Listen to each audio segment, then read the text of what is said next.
Ikan nila atau Oreochromis niloticus merupakan salah satu komoditas unggulan di Indonesia yang memiliki potensi untuk dikembangkan. Ikan nila memiliki bentuk tubuh pipih memanjang, semakin ke perut semakin terang warnanya. Habitat ikan nila adalah perairan tawar seperti sungai, danau, waduk, dan rawa, tetapi karena toleransinya yang kuat terhadap salinitas atau eurihalin sehingga ikan nila dapat hidup dengan baik pada air payau.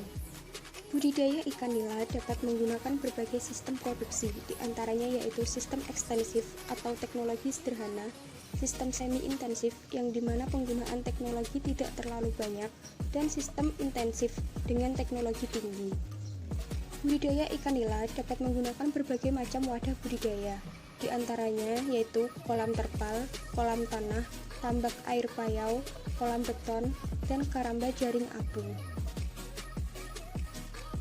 Penebaran dan aklimatisasi ikan nila. Pertama, masukkan kantong plastik yang berisi benih ikan nila ke dalam permukaan air kolam. Biarkan kantong terapung selama kurang lebih 30 menit. Hal ini dinamakan aklimatisasi suhu, yaitu menyesuaikan suhu dalam kantong dengan lingkungan sekitar kolam. Buka tali pada kantong dan biarkan suhu dalam kantong keluar. Miringkan kantong dan biarkan benih ikan nila keluar dengan sendirinya. Hal ini menandakan bahwa suhu dalam kantong dan air kolam sudah sama. Pada tebar untuk budidaya ikan nila yaitu 15 hingga 30 ekor per meter persegi, dengan asumsi ukuran benih sebesar 10 hingga 20 gram per ekor. Ditinjau dari kebiasaan makannya, ikan nila adalah ikan pemakan segala atau omnivora, sehingga mudah untuk diberikan pakan tambahannya. Pakan yang diberikan yaitu ada pakan alami dan pakan buatan atau pelet. Pakan alami adalah pakan hidup atau pakan mati yang masih dalam berbentuk aslinya, misalnya seperti plankton, tumbuh-tumbuhan lunak seperti hidrilla dan klekap. Pakan buatan adalah pakan yang disusun dari bahan pakan dengan proporsi tertentu sebagai sumber protein, lemak, karbohidrat, mineral, dan vitamin, kemudian diolah menjadi pelet. Benih ikan nila diberi pakan buatan berbentuk tepung dengan frekuensi pemberian pakan 2 kali dalam sehari, yaitu jam 9 pagi dan jam 4 sore.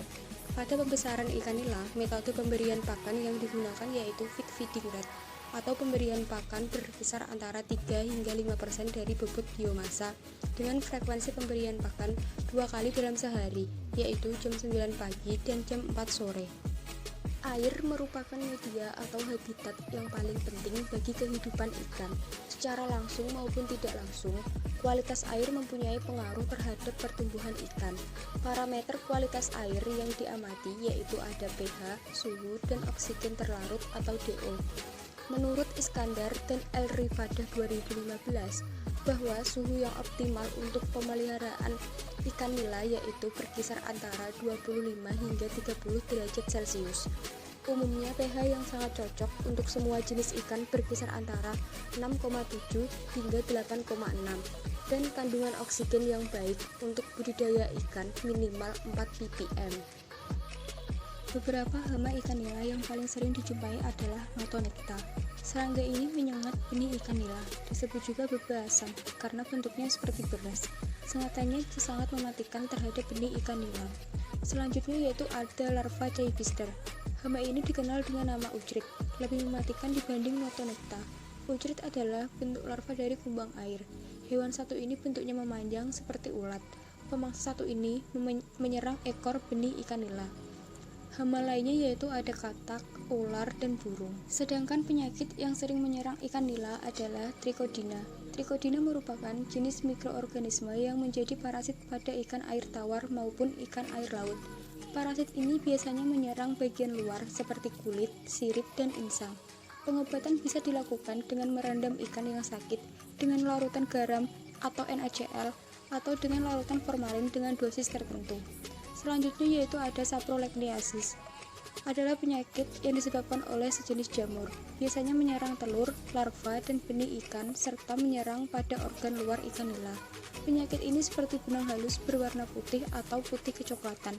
Pengobatan dilakukan dengan merendam ikan dengan larutan formalin atau NaCl dengan dosis tertentu. Selanjutnya yaitu ada Epistilis. Parasit ini umumnya menyerang organ-organ luar seperti kulit, insang, dan sirip. Ciri-ciri ikan yang terserang bagian insangnya berwarna merah kecoklatan, ikan sulit bernafas, gerakannya lambat, pertumbuhannya terhambat. Pencegahan dengan mengurangi pada tebar ikan. Pengobatannya dengan merendam ikan dengan larutan formalin atau KMNO4 dengan dosis tertentu. Selanjutnya yaitu ada bercak merah. Penyakit ini disebabkan oleh bakteri Aeromonas dan Pseudomonas, menyerang organ bagian dalam dan luar. Ciri-cirinya yaitu ada pendarahan pada bagian tubuh yang terserang, sisik terkelupas, perut membusung. Bila menyerang kulit akan terlihat borok, ikan terlihat lemah dan sering muncul ke permukaan kolam. Menurut Suryadi et al. 2018, dalam proses budidaya dan pembenihan ikan nila, pembudidaya atau petani ikan mengalami beberapa kendala. Salah satu kendala yang dimaksud yaitu terjangkitnya penyakit pada ikan nila yang dibudidayakan.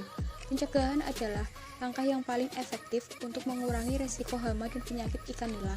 Karena ketika penyakit sudah menyerang, biaya budidaya akan semakin meningkat karena adanya penambahan biaya pengobatan ikan. Pertumbuhan diartikan sebagai pertumbuhan ikan dalam berat, ukuran, maupun volume seiring perubahan waktu. Pertumbuhan dipengaruhi oleh beberapa faktor internal dan eksternal. Faktor internal adalah faktor-faktor yang berhubungan dengan ikan itu sendiri, seperti umur dan sifat genetik ikan, yang meliputi keturunan, kemampuan untuk memanfaatkan makanan, dan ketahanan terhadap penyakit. Faktor eksternal adalah faktor yang berkaitan dengan lingkungan atau tempat hidup ikan yang meliputi sifat fisika dan kimia air, ruang gerak, dan ketersediaan makanan dari segi kualitas dan kuantitas. Kecepatan laju pertumbuhan ikan sangat dipengaruhi oleh jenis dan kualitas pakan, sehingga pakan yang diberikan harus berkualitas baik dan dosis pakan serta frekuensi pemberian pakan harus tepat. Kualitas air juga mempunyai pengaruh terhadap pertumbuhan ikan. Jika kondisi lingkungan mendukung dan pemberian pakan tepat, dapat dipastikan laju pertumbuhan ikan akan menjadi cepat. Menurut Putra et al. 2011, pertumbuhan dipengaruhi oleh kualitas dan kuantitas pakan, umur, dan kualitas air pemeliharaan. Kelangsungan hidup merupakan presentase ikan yang hidup pada akhir pemeliharaan dari jumlah ikan yang ditebar pada saat pemeliharaan. Kelangsungan hidup juga merupakan suatu peluang individu dalam waktu tertentu. Tingkat kelangsungan hidup akan menentukan produksi yang diperoleh dan erat hubungannya dengan ukuran ikan yang dipelihara. Kelangsungan hidup ikan nila sangat ditentukan oleh pakan dan kondisi lingkungan sekitar, pemberian pakan dengan kualitas dan kuantitas yang cukup, serta kondisi lingkungan yang baik, maka dapat menunjang keberlangsungan hidup ikan nila.